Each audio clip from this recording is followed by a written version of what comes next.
Bienvenidos a Club de Prensa en NTN 24. Transmitimos desde Washington, a 3 cuadras de la Casa Blanca. Y no olviden ustedes que al final de este programa lo pueden encontrar completo, pueden encontrar a partes en nuestra página de Facebook, por nuestra cuenta de Twitter, y el audio, el podcast, lo pueden escuchar en SoundCloud. Les doy la bienvenida hoy a los invitados a Club de Prensa. En primer lugar, Manuel Aguilera, periodista español y director de hispanopost.com. Bienvenido a esta mesa, Manuel. Muchas gracias por la invitación. ¿Qué es Hispanopost para nuestros televidentes? Bueno, pues es un medio nuevo, es una red de corresponsales por todo el mundo, en el que trabajamos video, reportajes, investigación, pero con una herramienta muy moderna y muy al día, que es el teléfono móvil. Hacemos video, reportaje con teléfonos celulares. Pablo Pardo, corresponsal del Mundo de Madrid, bienvenido también. Muchas gracias. Y Muni Jensen, analista política del Club de Prensa, bienvenida a este programa. Gracias. El primer asunto, Manuel, tiene que ver con las elecciones en España, lo que llaman allá las elecciones generales, que en realidad son las elecciones parlamentarias. En esas elecciones se escogerán a las 350 personas que ocuparán los escaños del Congreso de los Diputados, que a su vez elige al presidente del gobierno. Hubo elecciones el pasado 20 de diciembre y no hubo manera de formar gobierno. Ningún partido obtuvo mayoría suficiente y sobre todo no fue posible que hubiera una coalición para poner en marcha un poder ejecutivo. Eso llevó al rey Felipe VI a disolver las Cortes, como se llaman en España, y a convocar nuevamente elecciones que serán el 26 de junio, es decir, prácticamente dentro de un mes y un día. Aquí la pregunta es qué puede ocurrir, porque en las elecciones pasadas ganó el Partido Popular, el PP, que es el partido conservador, cuyo líder es Mariano Rajoy, que era presidente hasta ese momento y que desde las elecciones del 20 de diciembre hasta acá ha sido el presidente del gobierno en funciones, y lo que hay en la actualidad es un gobierno en funciones. Los otros partidos, después apareció el Partido Socialista Obrero Español, posteriormente Podemos, el partido de Pablo Iglesias y los otros grupos políticos. Ahora, según una de las últimas encuestas del diario El Mundo de Madrid, si las elecciones fueran hoy, los resultados serían los siguientes. El PP obtendría el 27,4% de los votos. El Partido Socialista Obrero Español, el PSOE, el 21,6%, Podemos el 17,7% y Ciudadanos, el partido encabezado por Albert Rivera, el 15,6%. ¿Qué ha ocurrido? Que Podemos se ha aliado con Izquierda Unida, con lo cual, sumadas esas dos fuerzas, podrían superar al PSOE, que ha sido tradicionalmente el partido de izquierdas, o el partido más fuerte de las izquierdas, y ha sido la tradicional oposición al Partido Popular, al PP. ¿Qué cree usted que va a pasar entonces aquí? ¿Va a ganar el PP o ganará una especie de alianza del PP con Ciudadanos o ganará la izquierda? Hombre, si algo dejaron claro las elecciones de diciembre es que el panorama en España políticamente ha cambiado absolutamente. Hemos pasado a un sistema bipartidista, un sistema en el que ya hay otros actores importantes, que son Ciudadanos, en ese eje del centro-derecha, centro-izquierda, que se puede mover a su conveniencia, y Podemos, que digamos que es una izquierda a la izquierda del PSOE. La lógica dice que en tan solo unos meses no se va a mover mucho el voto respecto a lo que pasó en diciembre. Sí que durante estos meses los ciudadanos habrán tomado nota de cómo se ha portado cada uno, y además está ese elemento de la unión entre Izquierda Unida y Podemos. A mí lo que me parece es que hay dos factores. Uno, que por un lado parece que el Partido Popular volvería a ganar con una mayoría insuficiente, pero la suma de sus votos con los de Ciudadanos podría dejarle casi al borde de esos 176 que son necesarios para la mayoría absoluta, y por otro lado Podemos podría dar lo que llaman ellos el sorpaso, que es ese adelantamiento al PSOE, ¿no? Yo, si fuéramos a apostar o a hacer pronóstico, me inclinaría a pensar que el Partido Popular con Ciudadanos van a tener una mayoría suficiente como para gobernar, en la que podría haber un tercer actor que a lo mejor se abstuviera o que facilitara ese gobierno de amplia mayoría, en este caso de centro-derecha, ¿no? Puede producirse ese llamado sorpaso, es decir, que Podemos, encabezado por Pablo Iglesias, repito, e Izquierda Unida por Alberto Garzón, con esa alianza puedan engullirse al Partido Socialista Obrero Español. ¿Podría llegar uno a pensar que algo así ocurra en España? Podría, desde luego. Hay que tener en cuenta que la irrupción de Podemos ha sido absolutamente sorprendente. Creo que hoy se cumple un año y un día de las elecciones locales a los ayuntamientos y a las comunidades autónomas, el equivalente de nuestros departamentos o provincias en América Latina, y Podemos obtuvo un resultado muy bueno. Podemos, la alcaldesa de Madrid y la alcaldesa de Barcelona son de Podemos o de formaciones vinculadas a Podemos. Lo que pasa es que hay mucha incertidumbre, yo creo. Es decir, tenemos que recordar que en las elecciones de diciembre, incluso durante las 3 semanas de las elecciones, la intención de voto cambió mucho. Podemos subió y Ciudadanos cayó, cosa que no suele ser muy común en España. Normalmente las campañas no deciden demasiado. Entonces sí que puede haber esto que se llama el sorpaso, ¿no? Digamos, el hecho de que Podemos e Izquierda Unida superen al PSOE. El PSOE tiene un problema serio, estructural, que es que la gente de menos de 50 años no vota al PSOE. El PP también tiene un problema relativamente similar, tal vez no tan marcado, pero yo creo que eso, desde luego, que es una posibilidad que es perfectamente factible y razonable. No sabemos si se dará o no, porque también los votantes de Podemos están, parece que un poco confusos con el pacto con Izquierda Unida, no está muy clara su intención de voto. En lo que disiento un poco con Manuel es que yo creo que no sé hasta qué punto el PP y Ciudadanos van a ser suficientes para tener mayoría. Yo creo que se va a tener que abstener un partido. Yo creo que ese partido que se abstenga va a tener que ser un partido grande, va a tener que ser el PSOE, y el PSOE probablemente ahí cometa suicidio porque no le quede más remedio, y el PSOE le esperen 4 años de travesía por el desierto, de la cual tal vez no salga. Bonilla. Me llama la atención que, según todos los pronósticos, las elecciones del 26 de junio van a volver a mostrar el colapso total del sistema político español, porque los resultados no van a ser tan distintos a los de la elección de diciembre. Y me llama la atención cómo esta fractura del bipartidismo español lo que generó fue 4 partidos débiles. Y la incapacidad hasta el momento de formar coaliciones entre los políticos españoles, lo que ha generado es una absoluta parálisis. Yo creo que ya hay nostalgia del bipartidismo entre algunos españoles, sí, sí. Y la creación de unos grupos muy débiles. El Partido Popular, en un momento de recuperación económica, no logró retener el poder. El Partido Socialista se quedó obsoleto. Podemos, que era una fuerza que interrumpió la política española, en este momento ya lo acusa a Izquierda Unida de no ser demasiado de izquierda, y Ciudadanos, que empezó con ilusión, también se está como esfumando. Lo llamativo es que, mientras tanto, España está desapareciendo de la conversación europea, cuando podría haber sido vista como uno de los países que más ha recuperado su economía, se ha estabilizado y podría ser uno de los ejemplos de la región. ¿Por qué se ha debilitado tanto el Partido Socialista Obrero Español, cuyo líder ahora es Pedro Sánchez? Hombre, yo creo que ha habido un debilitamiento, hacía referencia a Pablo, a las alcaldías de Madrid y Barcelona. O sea, el Partido Socialista, en esas 2 grandes referencias urbanas de España, está como cuarta fuerza política. Eso es un drama claro. Yo creo que hay una falta de liderazgo. Por otro lado, si alguien que eso lo digo en positivo, si alguien ha dado un paso adelante después de lo que pasó en diciembre, fue el Partido Socialista. Hizo su jugada y se quemó y perdió. O sea, yo creo que Pedro Sánchez ha hecho el trabajo que tenía que haber hecho Mariano Rajoy como lista más votada. Al final, el que se ha quemado, el que ha salido a buscar ese pacto, esa mayoría posible, ha sido Pedro Sánchez.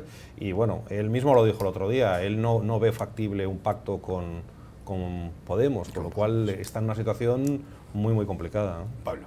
Sí, no, hay una frase del expresidente español, Felipe González, que decía que ahora, con el nuevo panorama político que hay en España, teníamos que adoptar la actitud de los italianos, que es comamos y bebamos que mañana moriremos. Es decir, pactar todos con todos sin ningún problema. Los españoles, sin embargo, González decía que somos más de la frase de Miguel de Unamuno del sentimiento trágico de la vida. Es decir, yo por principio no voy a negociar con nadie, etcétera, etcétera. Entonces, las relaciones entre Rajoy y Sánchez parece que son pésimas. Las relaciones entre Sánchez y Iglesias también se han deteriorado muchísimo.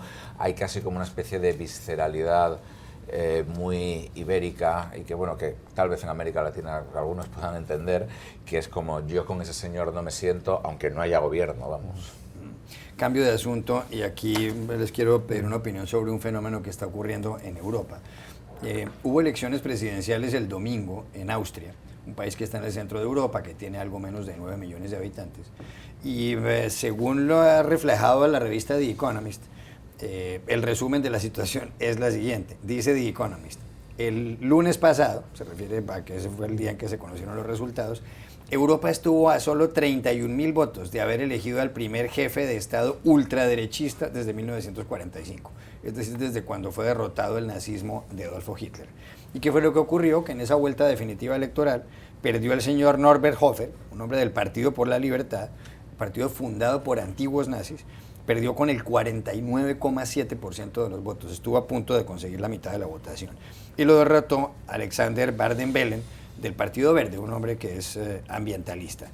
Dice el periódico The New York Times, y además trae unos gráficos muy interesantes, que ha ido creciendo la ultraderecha en Europa recientemente.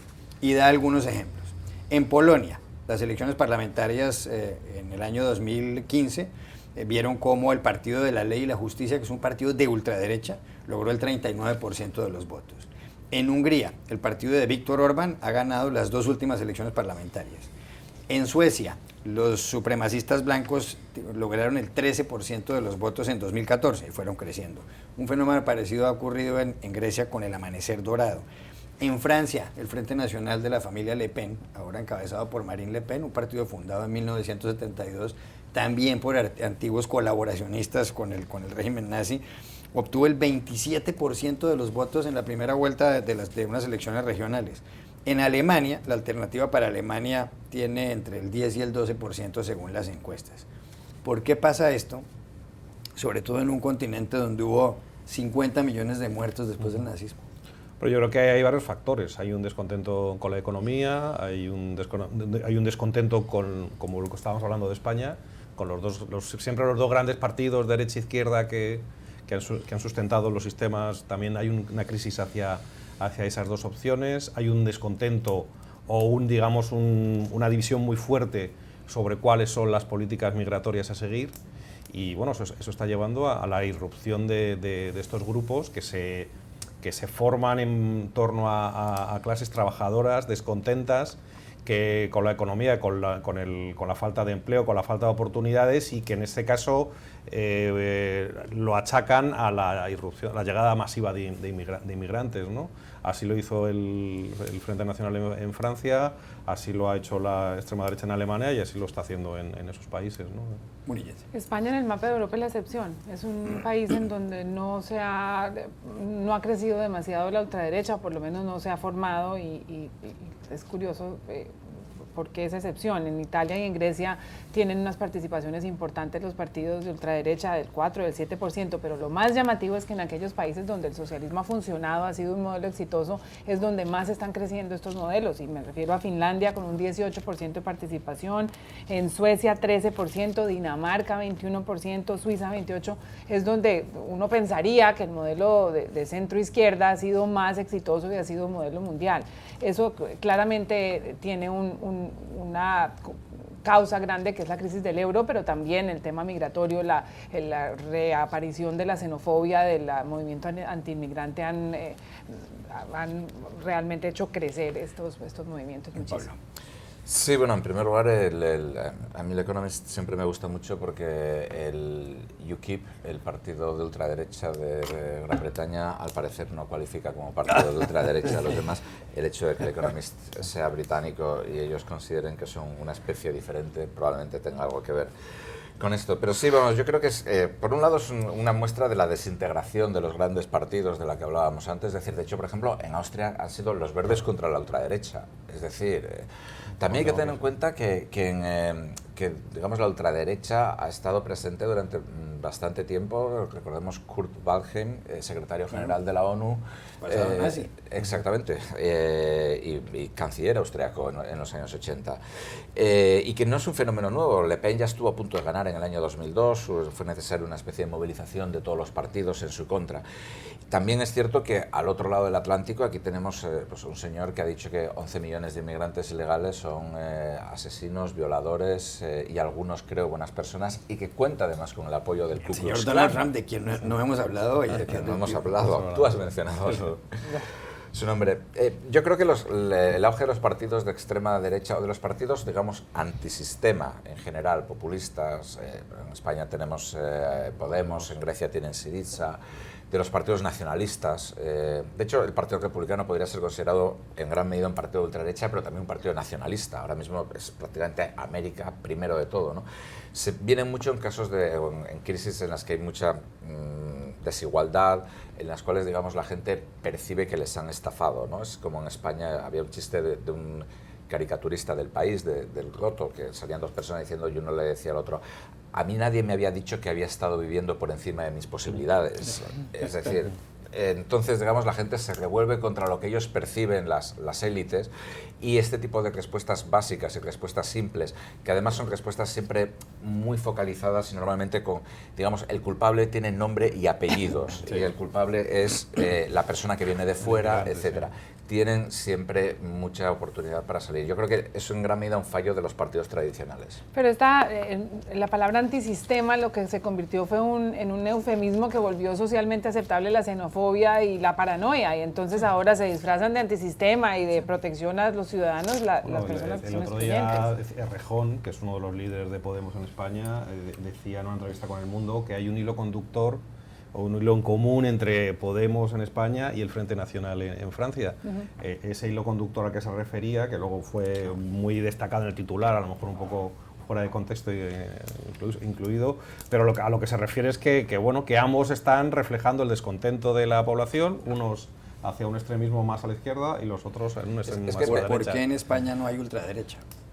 Bueno, dos cosas. Primero, si te fijas en Francia, donde el Frente Nacional es más fuerte, es donde el Partido Comunista era más fuerte. O sea, es verdaderamente llamativo, con lo cual, hombre, yo no creo que mis compañeros en El Mundo sacaron de contexto el titular. No, bueno, el titular al final él no había dicho yo tengo un hilo conductor, ese fue el debate que se generó. En España yo no lo sé, porque en España yo creo que es muy notable. España es el país del mundo que recibió más porcentaje de inmigrantes a principios del siglo XXI, creo que después de Andorra, que es un paraíso fiscal, y de Liechtenstein, una cosa así. Y aún así nunca ha habido, digamos, un movimiento verdaderamente fuerte contra la inmigración. Yo no sé muy bien. Bueno, yo creo que la extrema derecha hay dos factores importantes. Uno, que en la extrema derecha se asocia con el franquismo, se asocia con las élites económicas y sociales. Con el sistema. Y luego hay una cosa que hizo bien el Partido Popular, que en algunos momentos lo ha hecho bien el Partido Republicano, que es pues que el voto de la ultraderecha está metido dentro del Partido Popular. Sí. Es como un sector más a la derecha, más ultrarreligioso, a lo mejor ya quedan cada vez menos, pero algunos nostálgicos de y que no es dominante en el Partido Popular. Ese ha sido el gran éxito del Partido Popular. De Fraga, que Fraga venía, o sea, el antiguo líder del Partido Popular, no hay que olvidar que era un ministro de Franco, ¿no? O sea, luego travestido a la democracia, pero venía del régimen franquista, ¿no? Ya regresamos a Club de Prensa. Volvemos a Club de Prensa en NTN 24 desde Washington. Hay una noticia muy que destaca el diario The Washington Post en primera página y también la BBC, y tiene que ver con Estados Unidos. Una investigación del Pew Research Center, el centro de investigaciones Pew, que es muy prestigioso. Y resulta que se ha producido un fenómeno que no ocurría desde 1880, es decir, desde hace 130 años. La mayor parte de las personas de entre 18 y 34 años aquí en Estados Unidos están viviendo hoy en día con sus padres. Incluso ese porcentaje es superior al de aquellas personas que viven con su cónyuge o con su compañero sentimental o con amigos o que viven solas. El 32,1% de las personas en Estados Unidos viven con sus padres, el 31,6% viven, repito, con sus cónyuges o sus compañeros, y las personas que viven solas son el 14%. Explica el Pew Research Center que este fenómeno puede producirse primero por la recesión económica del año 2009 y segundo porque la mayor parte de la gente hoy se casa con una edad superior. En 1960, el 62% de la gente vivía con su pareja o vivía con amigos. ¿Tiene razón el Pew Research en las causas de lo que está ocurriendo? Es posible, y culturalmente se empieza a parecer más Estados Unidos al fenómeno familiar europeo, latinoamericano, donde los hijos están en la casa casi hasta que ellos deciden. No existe la regla que se llevó a cabo aquí mucho hasta 1960, donde los hijos terminaban el colegio, se iban a la universidad y nunca volvían. Los papás casi remodelaban las habitaciones y se preparaban para vivir sin hijos. Es llamativo como ahora se vuelve socialmente aceptable en Estados Unidos este modelo, obligado mucho por las condiciones económicas y por los desincentivos a casarse jóvenes. Pablo Pardo. Sí, yo creo que por un lado es el final del excepcionalismo americano. Esto Donald Trump lo puede hacer un excelente argumento electoral. Sí, yo creo que en general Estados Unidos, aunque a ellos les cuesta mucho admitirlo, cada vez se parecen más al resto del mundo en muchas cosas, o al resto de Occidente, incluyendo, o sea, entendido como América Latina y Europa. Por ejemplo, cada vez es una sociedad más secular. Cuando se mira, por ejemplo, a los millennials, a esta generación, son mucho menos religiosos, muchísimo menos religiosos que las generaciones precedentes. Y también se nota pues, en diferentes actitudes, por ejemplo, a la hora de vivir con los padres. Yo creo que un factor crítico, como comentaba Muni, es la situación económica. No solamente, digamos, que esta generación se ha graduado de la universidad en un momento de crisis, lo cual, según todos los estudios, prácticamente marca tu vida laboral para siempre, porque ya partes de un nivel mucho más bajo, sino que ahora mismo vivimos en lo que se llama la gig economy, la economía, digamos, de los trabajos aislados que te pagan mucho, pero nadie tiene, como si dijéramos, una fuente de ingresos permanente para pagarse un alquiler, para pagarse una renta, para pagarse una hipoteca. 30 segundos. Había una frase que se decía en España: vive de tus padres hasta que puedas vivir de tus hijos. ¿No? Espero que no sea ese el fenómeno. Yo creo que la irrupción de hispanos en Estados Unidos seguro que está contribuyendo. Ese debate yo lo estoy teniendo con mi esposa. O sea, yo estoy deseando que mis hijos lleguen a ese momento que tengo un poco idealizado de marchar a la universidad, vivir fuera de casa y bueno, mi esposa tiene otra percepción viniendo de otro país, o sea que probablemente también el efecto de gente que venimos de otras culturas puede haber influido en este cambio, ¿no? Ya regresamos a Club de Prensa. Volvemos a Club de Prensa en NTN 24. Hay una foto del presidente de Estados Unidos, Barack Obama, que acaba de estar en Vietnam, en Hanoi, que ha causado una controversia en las redes sociales especialmente. Está en un restaurante almorzando con Anthony Bourdain, un hombre que tiene un programa de comida en la CNN, en un restaurante común y corriente en esa ciudad vietnamita. El menú costó $6, la cuenta la pagó Anthony Bourdain y están los dos comiendo bun cha, que es cerdo a la parrilla, fideos con arroz, tomándose una cerveza Hanoi los dos, pero me llaman la atención varias cosas. Una, los demás comensales del restaurante ni siquiera los están mirándolos, no les llama la atención que esté ahí el señor Obama. Dos, los platos están simétricamente puestos, los de Obama y los de Bourdain, y eso ha generado también mucha curiosidad. ¿Usted cree que esa foto es ficticia o que les dijeron a los otros comensales que no voltearan a mirar al señor Obama? Yo creo que está un poquito preparada, ¿no? Yo creo que forma parte del álbum fotográfico de recuerdos que el señor Obama nos está dejando de sus últimos meses en la presidencia. Y bueno, parece que sí, que está manejado por algún asesor de comunicación que dijo cómo colocar los platos, y porque es poco creíble, ¿no? Que tengas al hombre más poderoso del mundo a tu lado y ni siquiera voltees la cabeza a mirarle, ¿no? Pablo Pardo. Es parte de la política de cenas en países antiguamente enemigos de Estados Unidos, de Barack Obama. Lo único que se ve la diferencia, digamos, de actitud de cada país, ¿no? Cuando Obama, o los Obama, su familia, cenaron en un paladar en Cuba, en La Habana, poco menos que La Habana vieja se colapsó. Aquí los vietnamitas, vamos, hicieron gala de un orden perfecto. A mí me recuerda una foto de la Guerra Fría en la que creo que eran Nixon y Brezhnev dándose la mano y en la cual habían borrado a todos los demás asesores. Entonces quedaba una foto extrañísima que eran como los dos dándose la mano en una habitación gigante. Es la nueva diplomacia, Juan Carlos, donde es tan importante estos videos de $6 como el hecho de que Obama hubiera levantado el embargo de venta de armas a Vietnam o que hubiera pronunciado discursos sobre los derechos humanos y la mujer. Es una nueva forma de acercar los países y es obvio que es tan ficticia como la foto de dos mandatarios dándose la mano. Gracias, Manuel Aguilera, Pablo Pardo y Muni Jensen, y a ustedes los espero mañana en Club de Prensa.